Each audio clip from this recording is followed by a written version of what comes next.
Hey, what up? I'm Parks Bonifay. This is my new 2015 Parks Camber Aircore 2. In all my years of riding and designing wakeboards, I thought I knew every possible way a wakeboard could leave the wake. Until now, camber technology. So there's a new thinner tip and tail profile, a new revolutionary cambered arc, and the same hard edging rails that you always have on a Parks Pro model. So we refined this new revolutionary core with the new Aircore 2, giving you softer landings without sacrificing energy and response. Having a lighter core allows you to create more energy with less effort. Whether you're laying down a sole turn, getting a big pop off the wake, or landing, it really does all three of those a lot better. Well, I went to a thinner tip and tail profile because one, I think it gives you less swing wake, and two, I think it actually helps your tail sit into the water as you're making your hard edges into the wake. The deeper your board sits, then the thinner your rail is, the more bite it's going to have on your way up to the top. Another characteristic I really like about having a thinner tip and tail is how much it actually bends. When you're on a cable park and you're on a rail, you can actually feel the thinner tip press and actually bend, which makes it more comfortable to nose press.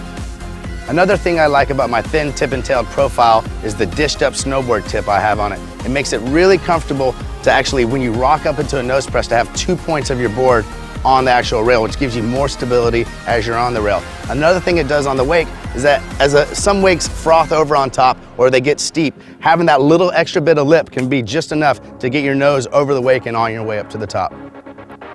So because I have that dished up nose and tail on my board, it actually allows me to have a flatter rocker line. Having less rocker on my board allows me to have more glide speed. Glide speed is that free feeling you get when you're far outside of the wake and your board just keeps going. One of the most favorite things that has always been about my board is the blend from the surf belly rail in the middle to the thin tip and tail rail in the back. It does two things. It gives you a loose, free feeling when you're riding flat like a snowboard would feel, and having a thinner tip and tail rail gives you more bite when you're coming into the wake, which is what you want if you really want to edge hard. So you really get the best of both worlds. A loose riding board when you go flat and a hard edging board when you're coming into the wake. One of the main things us at Ronix has always believed in is really being able to control the water on the bottom of your board as it gets to the tip and tail. Having a clean belly bottom wakeboard really allows you to know what the water is going to do as it gets to your fins. I feel with this new camber, it's a whole new different kind of kick. You know, in the past to where you would only feel a lot of the kick underneath your front foot, like on 3-stage boards and continuous, now you have more of a flat spot, more of a kick underneath your back foot, which really gives you more of an even kick as you leave the wake.